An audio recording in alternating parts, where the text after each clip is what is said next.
Duncanebata. Welcome to the Narrative Project and the stories we live by. As we come together in this virtual space, most of us, I think, are physically sitting on ancestral land of the unceded territory of the Mi'kmaq, the Maliseet, the Innu, and the Inuit. So we give our deepest thanks for being here, for the people who have stewarded the land before us. Man, I'm so excited to see so many new faces. So briefly, the purpose of the Narrative Project is to invite stories we want more of and that we want to live by, and also ones that we want to leave behind. And it's an opportunity to look at narratives and what we tell ourselves in our communities, and to collectively rewrite this story. So since early April, we've been hosting and inviting these calls, creating space for reflection, and today will be no different as we explore nourishing and feeding our communities. So we hear food is on everyone's mind 3 times a day or more at the moment. People are cooking from home, chicken sales have doubled, seed companies are running out of seed, and I'm hearing from farmers here in the Annapolis Valley that they're seeing 10 times the demand that they were. So in this current pandemic, we're seeing the fragility of our food system, and also the parts that we want to keep and strengthen, and the parts that will get us through. So I guess that's what we're here to talk about today, and share beautiful moments that are coming up around food. And today we have with us Sally Bernard and Rebeka Fraser, Chiasson. I didn't check with her about the pronunciation. And we'll also have a musical harvest later. Our reflections will be remixed or mixed up with music by Coco Love Alcorn, who will be joining us for the last half hour. So I guess let's get started. We'll just to give you a brief overview, we'll have a little check-in, and then we'll hear stories from farmers, our friends here, and then we'll have some time for reflection together, musical reflection, and then we'll check out for the day. So I'm going to pass it over to my co-host Jason here to lead us through the next part. Yeah, thanks, Duncan. So yeah, so these calls, I mean, there's a hopefully that you're all able to, even though this is the virtual space, connect in a very natural human way. Of course, we're looking at screens, but we're also connecting with our hearts. So the invitation is to be yourself. You know, Rebeka asked before the start of the call if she could have her lunch, and that's totally fine if you're eating right now. Just be yourself. You know, be present in your, you know, in your space, whatever that. That makes sense.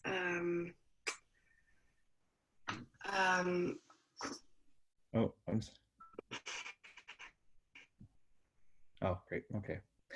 So we're going to get started with a quick check-in. If you've been on a call like this before, we break out into rooms, have small group conversations, and that's what we're going to do for today's check-in.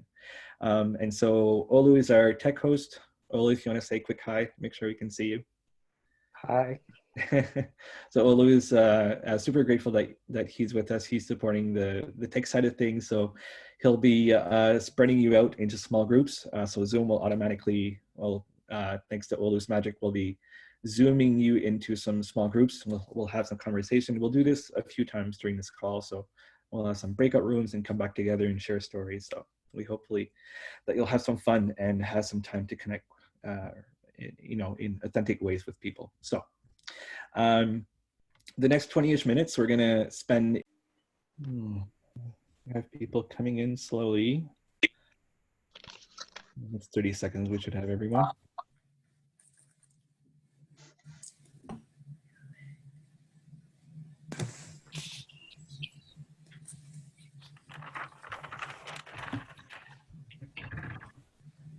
James, the green is on here too. Obi.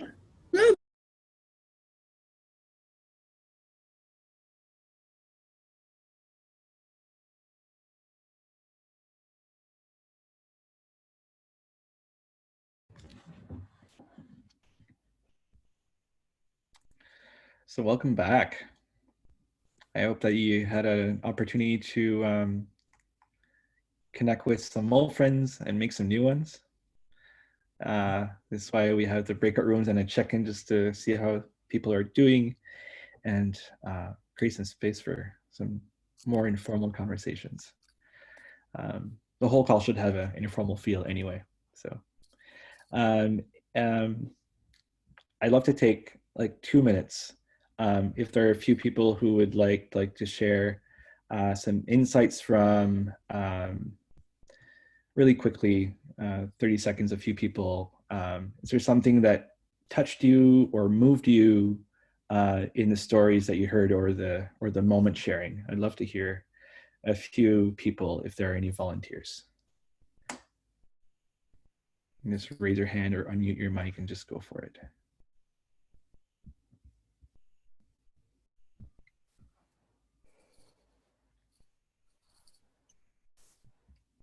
David?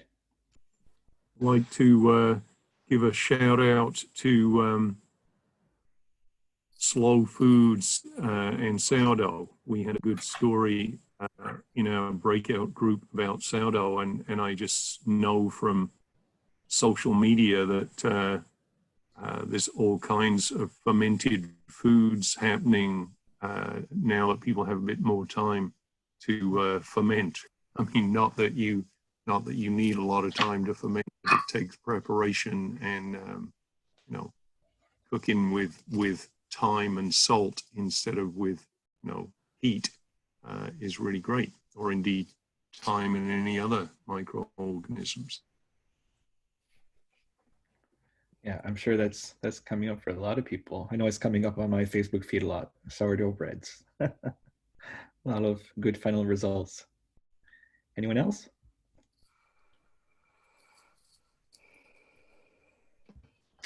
Yeah, I could say that I had a great conversation with Janine and Amanda, and we all kind of had common themes of realizing, the privilege that we already enjoy in this current, the current moment is really emphasizing that privilege that we enjoy and renewing our appreciation for our food skills, be it foraging, cooking skills, all these things that kind of like side skills are now given more central focus. And the current moment just has us all looking around about how we can improve our environments with increased appreciation for the just the essential nature and natural occurrence of food, and looking to broaden that appreciation. Hopefully, it's kind of a general takeaway for our fellow public and especially for policymakers.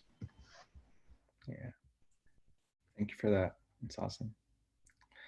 All right. Yeah, thanks for connecting and sharing. That's great.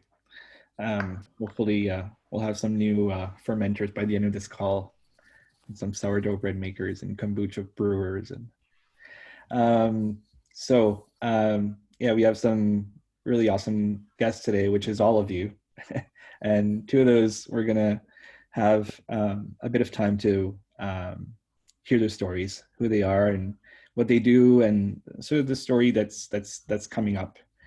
So we've invited our farmers, Sally and Rebeka, to share moments or stories of things that you won't find on their websites. And so, Rebeka, are you there? Okay. Yep. Yeah, awesome. So I don't have a bio of you, but I know Rebeka because I've been a client of theirs and a friend of theirs for a little while. I usually pick up my CSA box at Victoria Park of their CSA program.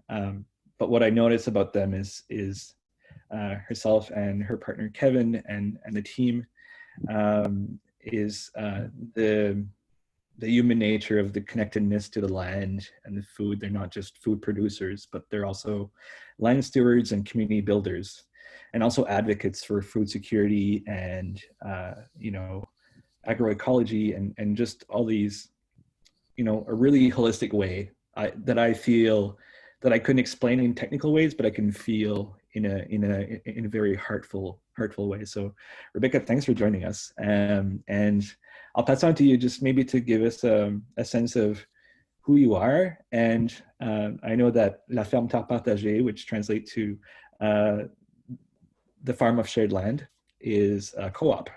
So obviously an interesting model for a lot of us. So yeah, so I'll give the floor to you. Maybe just give us a big picture of what is La Ferme Terre Partagée, and we've invited you to maybe share a strong moment or a moment that comes up for you really strongly in these times or recently. So yeah, go ahead. All right, thanks, Jason. So I live in Rogersville, New Brunswick, which is between Miramichi and Moncton, small Acadian community of, we're actually outside of we're not in the municipality, but the village has about 1,500 people. And like Jason said, we're a workers co-op. So there's 4 founding members that are me and my partner, Kevin, that joined the farm or the project, I guess, when we met. And my father, Jean-Eudes Chiasson, who's been farming for 45, 50, years. And our partner, Pierre-Olivier, who was part of a workers co-op also in Quebec, in Chicoutimi. And that co-op was disbanding, and he was looking for somewhere else to farm in a similar kind of cooperative project, communal living arrangements. And so that when he came is when we actually founded our co-op after a year of farming with him in 2018. And we do mostly vegetables. I guess vegetables are our main financial operation, but we also raise chickens, turkeys, cows, pigs, and do some laying hens, and sell through CSA and some farmers markets and on-farm sales.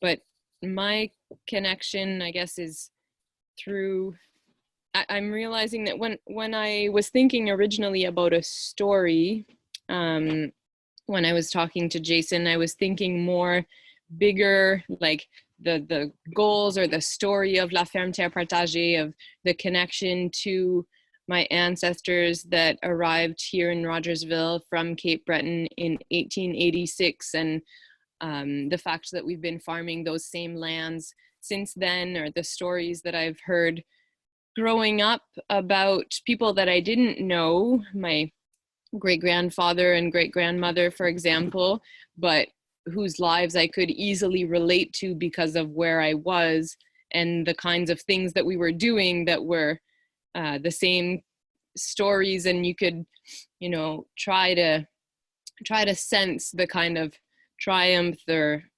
sadness or difficulties that they would have faced just because they were really similar to what you were facing. So I was thinking more like just that sort of bigger picture of where we're trying to bring La Ferme Terre Partagée, of trying to find 10 families to eventually be part of this workers co-op and produce all kinds of things to ensure our own food security or food sovereignty. But when I tried to boil it down to a more specific moment that would make a better story, I guess, the fact that I spent this morning, this is not something that you'll find on our website for sure, literally pulling 6 pigs out of shit with my dad and Pierre-Olivier, like 200 pounds pigs, made me remember also that when I was maybe 10 or 11, so this is not recent, my dad woke me up one morning to ask if I could come and help at the barn, and it was pretty early, and he never asks for help. So and it was a sow that was delivering pigs, and that one or more were stuck, and she was having a lot of trouble, and he asked me to help because my hand was small enough to actually reach in and pull out the piglets. And I remember that, like, I don't remember how old I was or anything, but I do remember that feeling of like pulling out piglets, and afterwards feeling like I did something that was important for my dad and that connection that I've felt ever since, even when it's doing something like pulling pigs out of shit, like the least favorite job that anyone could ever do, but it feels good because I'm doing it with my dad. And although we want this project of Ferme Terre Partagée to be something more than just family connections, and to allow people that are not part of the Chiasson line of ancestors to come and work this land, because there's no reason that I have that privilege just because of my last name. I personally feel like the connection between my parents, my grandparents, my kids is like really intense. And even though I love farming and growing food, and no matter where I lived, it would probably have some part of my life, I can't picture myself farming anywhere other than here, just because that's like my main reason. Like food and farming for me is just family. Doesn't mean that it has to be family like ties, blood ties, but it's building the relationships so intensely and doing things that are so intense and not always fun, but the shared experience that comes with that afterwards. Amazing. Yeah, I guess through that connection, I know your little one plays quite an important role in the family. How are you thinking of, you know, passing it on to your, you know, to your kid? Like, what does that look like? It's a good question. And what's like your version of inviting your kid to like put his hand in the work? Yeah. Well, it's a good question. I was thinking about that too this morning, because like I said, part of the hearing the stories of like I never met my great grandparents, but I heard so many stories about them, like working with the horse Nellie in the field, and I did have a really special relationship with my grandparents, and I can tell stories about them, but it was just reminding me how I love to read to my kids, but there's a lot of stories that are in my head that I should make sure to pass on as well. Like, but yeah, I think there's no worries in terms of including him in that, or my daughter, who's just one, but in the actual activities of the farm, he's already like all over it, and so is she. But in the stories of who people were before that, I have to maybe do that a little bit more deliberately. Yeah, thank you for that. Duncan, you want to? Yeah, thanks for that story. That's great. Duncan, did you want to chime in? Sure. Are we switching? Yeah, I think so. Okay. Yeah, I guess it's that time. I feel it's just a good segue, and I'm sure Rebeka, you'll have a chance to connect in our conversation after with some people. So thanks for that. Yeah. Thank you, Rebeka. I made some notes and really been thinking about that ancestral piece as well. So our next guest is Sally Bernard. I met Sally when I was doing some farm work, farm marketing work in the CSA space. And I was so intrigued by what she was doing with grain. Because here in the Valley, we don't have a lot of organic grain production, if any, and in Nova Scotia. And so I was just really inspired by that, and the creative ways that Sally relates to community and rents chickens and so on. So welcome, Sally. Are you still there? Yes, I am. Yep. So I guess our question is kind of what's happening on the farm today, and as you know, to bring us to a moment of your food and community farming life, whatever that may be. All right, sure. So I guess it's just a little introduction. My partner and I and my kids, we farm in Freetown, PEI, which is not too far from the bridge. And as Duncan mentioned, we are grain farmers. It's sort of changed a little bit over the 13 years that we've been farming here, but grain has sort of been consistent throughout. It was, before we took it over, it was a conventional potato farm. And when Mark went to, it's his family farm. I'm from New Brunswick originally. When Mark went to agriculture college, which is where we met, he did a business plan on organic grains because he was sort of looking to get out of potatoes, but wasn't really sure what to do. We had 550 acres to do something with, and an organic sort of dream business plan worked out. And so that's how we got to where we were. And that business plan was based on growing grains for the organic livestock industry. And that's changed a little bit throughout. We were originally looking to just sell grains bulk, sort of wholesale off farm to whoever was going to do whatever they were going to do with it.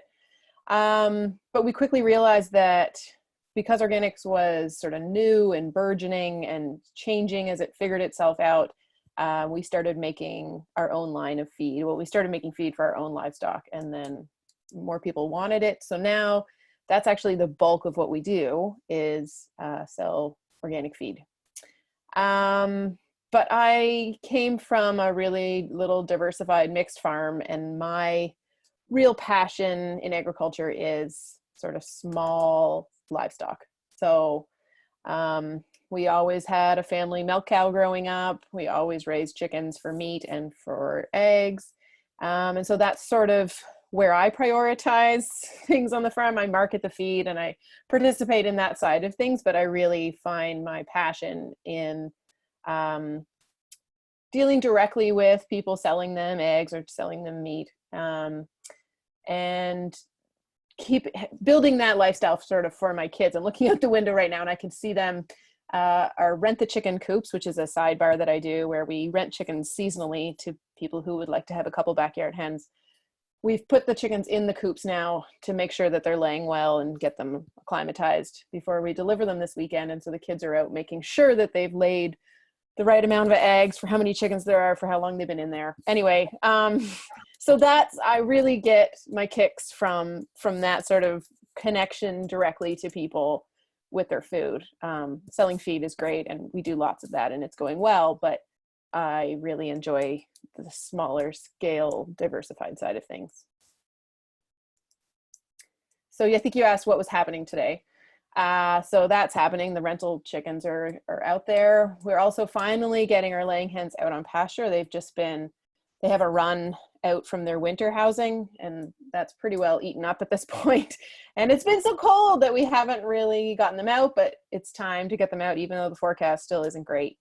We're getting my regular flock of layers out on pasture finally today. So that's what's happening this afternoon.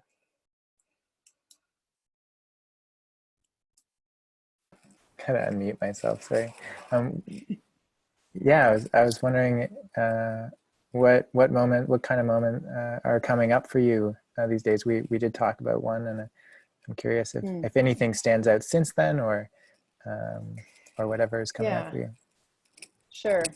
Actually, I think I'm probably going to look back on this time as a collection of moments, which mostly includes kind of an urgency from people like desperately wanting to have a hand in their food more so than just being content to buy it locally. They want to participate in it or do it themselves. You know, like my rental coops have always sold out. I don't do that many, but the calls that I'm getting this year are like urgent. Like they desperately need chickens in their backyards, or where can they buy seedlings, or just this like sense of just really desperate to have an actual physical hand in producing their food. So I think that's generally what I'm going to remember from this time. But it's also forcing people or making people think a little bit deeper as well. We have, we sold our feed's always been organic, and we get, you know, some typical criticism from some other agriculture circles who think organic is just a trend, or it's just a marketing ploy, or it's exploiting people who, you know, have too much money or whatever. And we know differently, but we don't bother sort of fighting those fights. But this season, we've seen people raising chickens for the first time ever and talking to us about the feed, and then finding out the price and sort of humming and hawing, and then not sure which way to go because it is more expensive. But we had a customer recently who had talked to us. She was going to get our feed. Yep, that decision was made. And then her husband went to the feed store and he saw the conventional stuff was cheaper than medicated stuff, so he got that. They went home, they fed it to their chicks, whatever this breed of chick was. It, for some reason, the coccidiosis medication that's in the feed blocked some B1 vitamin from being absorbed or something. I wasn't quite clear. Anyway, the chickens all got sick. Some of them died. She then went to the feed store, bought our feed, started feeding it to them, and they got better. There's several factors, you know, causation, correlation, whatever. But her note to us was just like, for the first time, we're thinking the step past our food and thinking about what our food eats.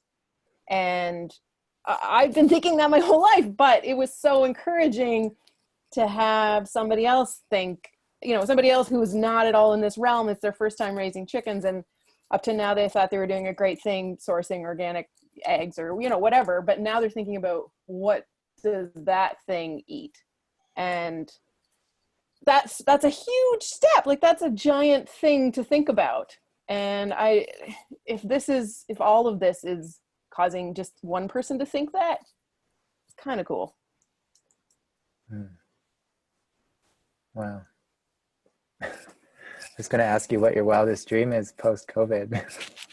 Oh, yeah. I was talking about this the other day, and all of these, I mean, it feels like it's definitely not going to happen, but I've always said I would rather have 100 hog farmers with 100 hogs rather than one hog farmer with 10,000 hogs. And I would love to think that all of this causes everybody to see the value in just being agile, and that the smaller farms are able to adapt a bit quicker and sort of pivot, which is the word everybody's using. But these huge like factory farms and these giant slaughterhouses, it just, the tiniest little hiccup and everything sort of crumbles. And if we could just shift that economies of scale value a little bit, that would be my wildest dream. Just got to see this in a bigger scale, like a bigger scope. Like, we've got to be able to be more agile and more sustainable in so many ways. I'd love to hear more about that. I think we're running out of time here, though, to move to the breakouts.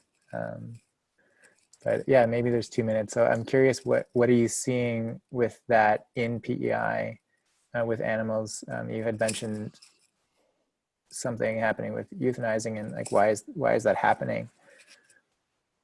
Yeah, I don't think that's happening here. I think the Maritimes is really lucky that we're pretty tiny. There is definitely some huge farms that are going to be encountering some struggles. I don't think there's any euthanize happening here, but we certainly hear about it in other areas, and that meat is what fills our Costco's and our, you know, big stores. So yeah, that just feels so hopeless and helpless to think about euthanizing healthy-ish animals. I just can't think that we're going to look at that as society and think that that's probably still the best way to go. Doesn't make sense that we're going to look at a broken thing and then rebuild it the exact same way. But I'm afraid that unless this goes on for a lot longer, that that infrastructure all exists and those systems all exist, and it's pretty easy to just fall back into the same thing. But I don't know. Ideally, we wouldn't, but yeah, I don't know. Duncan, I wonder actually if Rebeka has any comments on that question. I don't want to put you on the spot, but. Well, yeah, I'm part of some discussions, even though it's crazy time of year to be involved as a farmer in advocacy work or other kinds of off-farm work, but I'm president of the National Farmers Union in New Brunswick, and because of that, I've been involved on some calls, and as Sally was saying, there may not be euthanization happening, but it's definitely a topic of discussion on every call with government, if there can be payouts, if there can be, government can help in the communication strategy if it comes to that, just because farmers are having to keep animals longer and slaughterhouses aren't aren't able to function as they usually do, because as Sally is saying, it's just one little thing and the whole thing crumbles. So I don't know, I don't remember exactly what the question was in terms of like, maybe it was how do we get out of this mess? But also Sally alluded to the fact, like when we started talking in New Brunswick about déconfinement, like getting out of that, felt almost dangerous to me. Like we haven't been in enough of a crisis, and we haven't been hungry enough to really, like, we've, you know, as as Sally was saying too, like the urgency of people wanting to plant their own seeds or grow their, it's there, but it's not coming from a place of like, I've been effed by the current system. Like I haven't been hungry yet, and that, so I don't know if we've gone long enough to actually collect, obviously the people here, but like we're such a minute percentage of the population that it's going to take more to actually change the system now.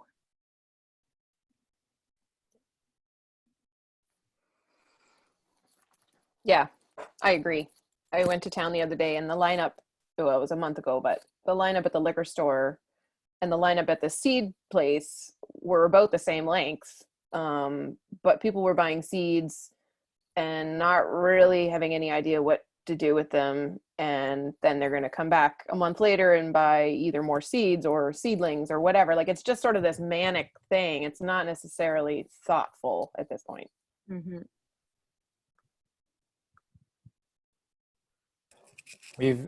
We've had some groups around here actually hosting Zoom calls on how to grow and how to get started and what to do that can be done manageably when you're just starting out. So I'm seeing more of that organizing, which is really exciting. Yeah, that's awesome. Mm-hmm.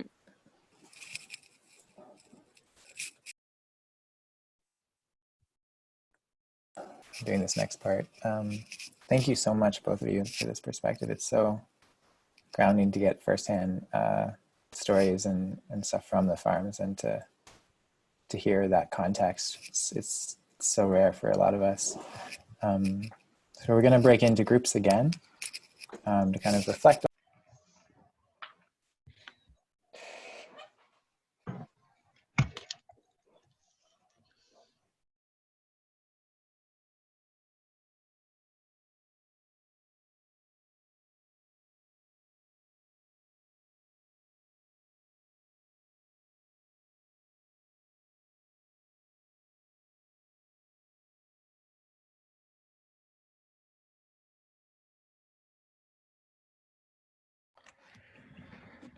We have people coming in. Welcome back.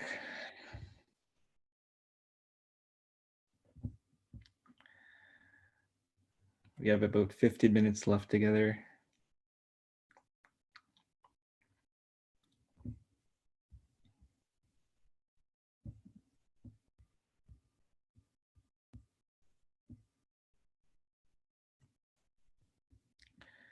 A few seconds, just want to make sure that we have everyone back.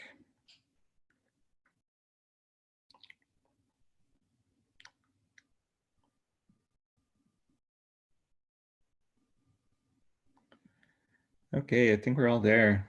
Thanks everyone for hopefully these moments of connection are meaningful and helpful, and you're all making new friends. Yeah, I just feel so grateful for like this opportunity to be in this space with you all.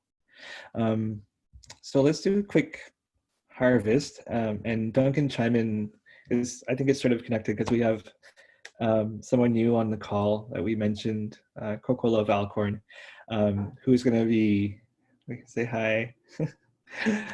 Probably quite a few of you know Coco. This is my first discovery of you, Coco, so happy to meet you, even though it's virtually, hopefully in person one day. But before I pass on to Duncan, who's going to introduce Coco and do all that magic, I want to share a harvesting question or some harvesting questions that I just shared privately to Olaf by accident. Since time is of the essence, and we want to give some sense of what's been going on, I've shared a few questions in the chat. Where have today's conversations taken you? What have they sparked in you?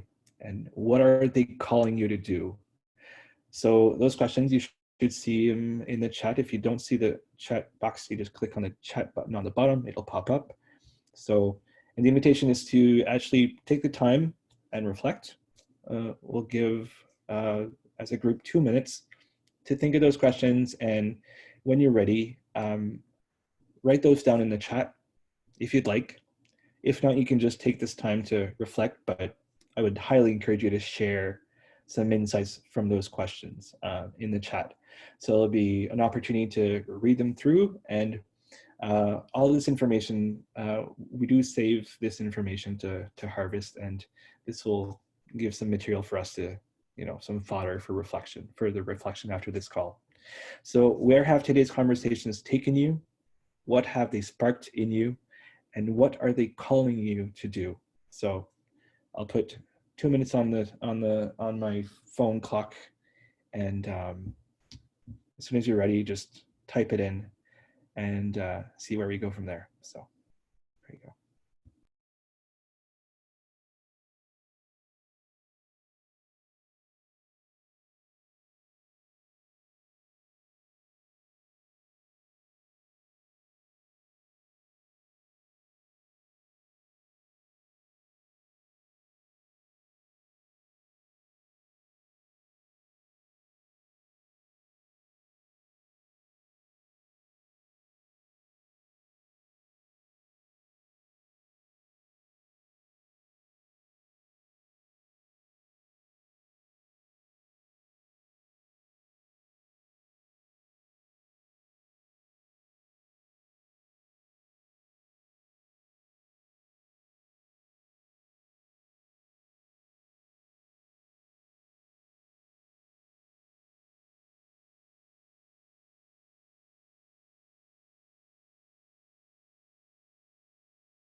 All right, I'm sure some of you are finishing up, running up your messages. Thank you so much, and keep them coming. I'll pass the talking piece to you, Duncan.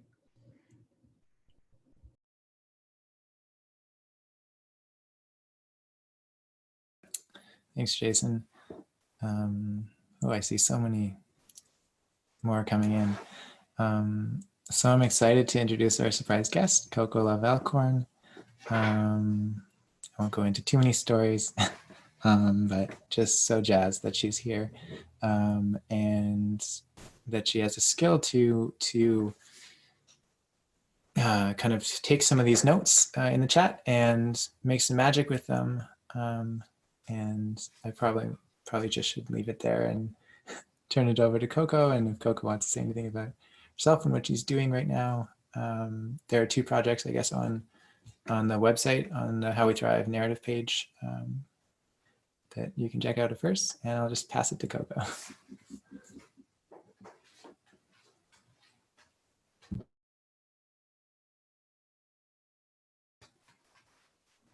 Coco, I think you're muted. Can someone unmute Coco? That was me. I didn't unmute me. Hello, hi. Oh, I'm so happy to be here. I'm just like scrolling through what you guys have been writing in the last 2 minutes. I was like almost crying. It's really beautiful. There's a lot here. There's like 3 albums worth of songs here in the chat feed already in the last 2 minutes. So that's like a beautiful bounty that we can harvest. So I've got here a 5-track looper, and I'm just gonna make a little beat, and I'm just gonna scroll, like just go up and down the chat and sing little, there's so much there. I might sing some phrases, a couple of sentences from someone. Sometimes I might just scroll around and grab one word out of each paragraph. I don't know. I'm not sure exactly what's going to happen because it hasn't happened yet, but let's get into it. All right, here we go.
I'm in the chat feed. Here we go. I'm just going to scroll and sing.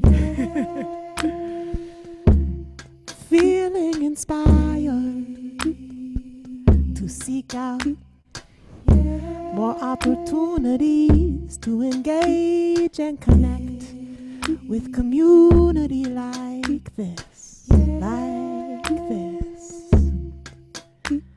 Food is a universal language. Food is a universal language. Food is a universal language. And I love it, and I love it, and I love food.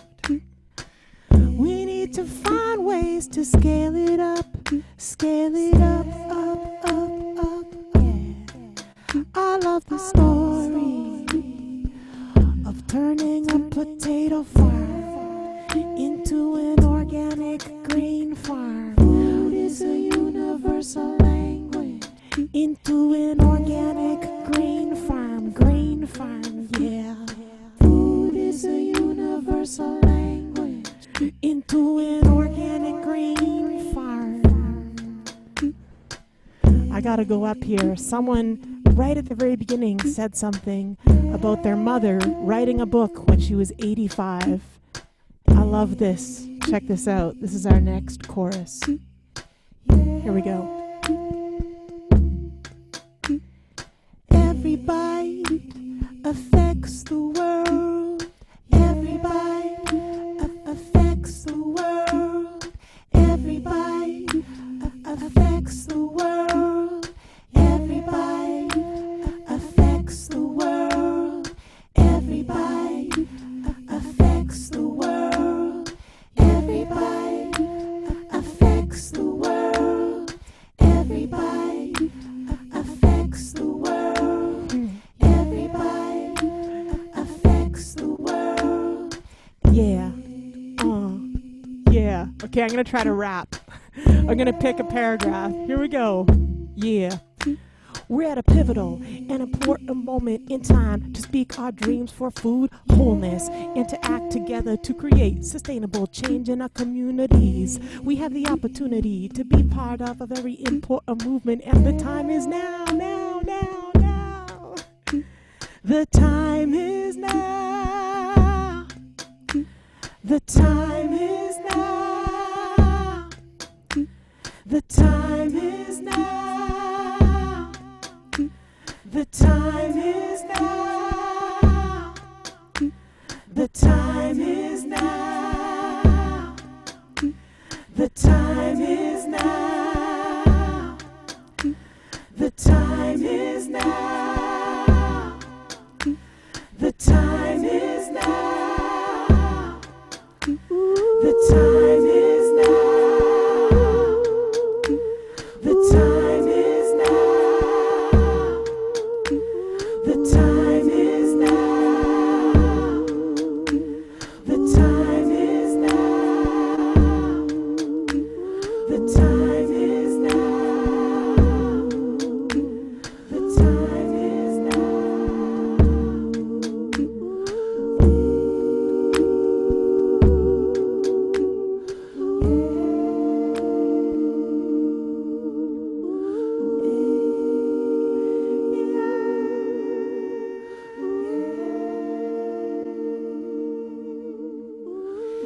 I am nourished by these stories.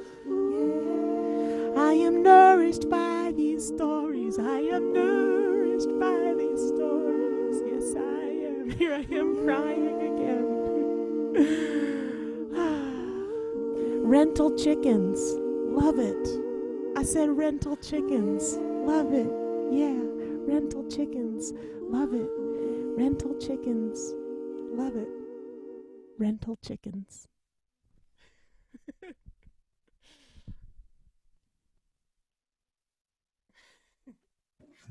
Thank you so much, Coco. Wow. Emotion. Oh. Thank you, Coco. I don't know what rental chickens are, but I want. I'll take 3. Demand is going to skyrocket, that's for sure. Yeah, so thank you for joining us today. We spent, I think, a beautiful hour and a half. It's gone by so quickly. Do we want to send a little, we have a quick survey, I think, that we'd like to share. We would love to get some feedback, and you know, it just helps us sort of mirror back what we're offering and what we're creating together, and just helps us, you know, be better practitioners at hosting conversations. So would love for you to click the link and answer the survey when you're done, and keep in touch. We have a call next week, I think. Yeah. Awesome. So as a closing, you can have a quick exercise, which is more of a movement. So whether you're sitting down or you can stand up, and I'll show you. So I'd like everyone to raise their left hand and offer it, palm open, to the people in front of you. Take your right hand, put up on top, and together we're going to open and clap together, and the clap is going to close our session. And during this, we're going to take a deep breath together. Inhale and exhale. So inhale, open, hand to the back. And then 3, 2, 1, let's all clap together. Thank you so much for joining us. And I hope you have an amazing week and then a great afternoon. And be nourished, and talk to you soon. Thank you. Bye-bye.